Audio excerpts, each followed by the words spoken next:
103-কে নিপুণের পালিত কুত্তা বলল, নিপুণ আপুর মতো হয়ে দেখাও। তুমি তো কোনো ভালোবাসাই কারণ নিতে পারো নাই। তুমি শুধু এফডিসি আসছো, গাড়ি থেকে নামা থেকে শুরু করে টিকটক শুরু করছো। তোমাকে ব্যান করা হয়েছিল, তোমাকে জায়েদ খানের আমলে আবার এফডিসিতে আনা হয়েছে। এই জন্য আজকে এফডিসি কলঙ্কিত হয়েছে, 17 আসন কলঙ্কিত হয়েছে।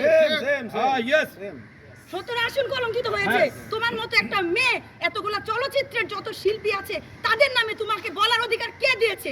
বলো যে আমাদেরকে আইনের আওতায় আনা হোক, আমাদেরকে রিমান্ডে না হোক। আইন এত সহজ, আইন এত সহজ।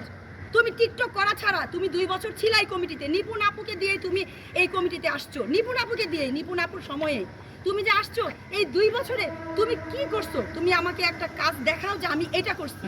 সবার এখানে পরিচয় আছে, কেউ কিন্তু এখানে রাস্তার ফকির না।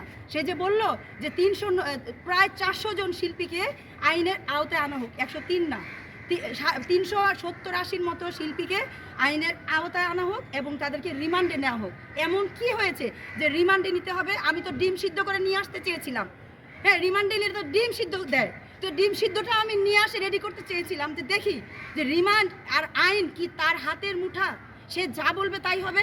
সে বলল আমি 17 আসনের ভোটার, আমিও 17 আসনের ভোটার। তো 17 আসনের ভোটার হলে কি হবে? সেও কোনো না কোনো আসনের ভোটার, সেও কোনো না কোনো আসনের ভোটার। আমরা সবাই তো কোনো না কোনো আসনের ভোটার।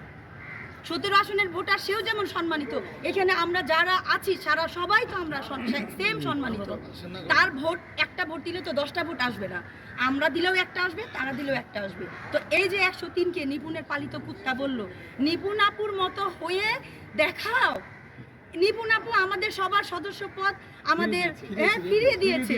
আমরা এই যে আজকে দাঁড়িয়ে কথা বলছি, আমাদের এত ভালোবাসা, এত ভালো কার জন্য? নিপুণ আপুর জন্য। সারা জীবন তার পাশে আমরা আছি। পালিত কুত্তা বলি না, তার ভালোবাসায়।